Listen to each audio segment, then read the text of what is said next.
Salut, c'est Julien, on se retrouve dans cette vidéo pour animer un petit cycle jour-nuit sur 0. Pour obtenir ce résultat, je vais devoir te parler de l'interpolation de mouvement. D'abord, je vais créer un nouveau fichier pour te montrer le principe de base de l'interpolation. Et ensuite, je te montre comment je vais l'appliquer à notre cher 0. C'est parti. Sur un nouveau document, je crée une sphère blanche avec l'outil ovale. Je la place à gauche de ma scène et la change en symbole avec un clic droit, convertir en symbole. Je vais maintenant dans ma timeline créer une nouvelle image clé.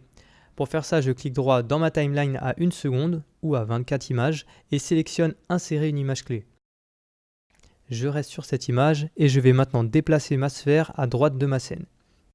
Si je joue mon animation, ma sphère reste à gauche durant toute l'animation et apparaît d'un seul coup à droite durant la dernière image. Dans la zone grise entre mes deux images clés, je vais maintenant cliquer droit et créer une interpolation classique. Comme tu peux le voir, ma sphère se déplace de gauche à droite de manière fluide grâce à l'interpolation de mouvement. Toutefois, elle revient instantanément à gauche sans boucler.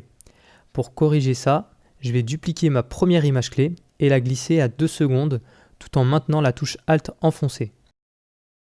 Je clique droit dans ma zone grise entre mes deux images clés pour créer une nouvelle interpolation.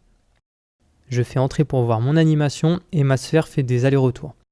Ok, tu connais maintenant les bases de l'interpolation de mouvement, je vais te montrer comment l'appliquer autrement avec 0.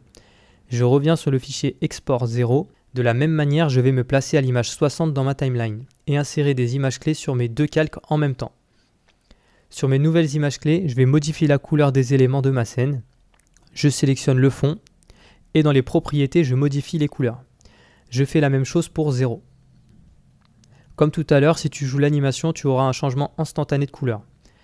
On va utiliser l'interpolation pour avoir une transition douce entre nos deux ambiances couleurs. Clique droit entre les deux images clés et crée une interpolation classique.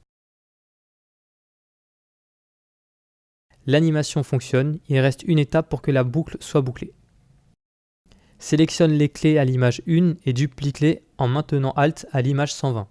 Il ne te reste plus qu'à créer l'interpolation classique comme tout à l'heure. Voilà, c'est terminé. Tu sais maintenant comment animer une interpolation de mouvement classique et l'appliquer pour animer une ambiance couleur.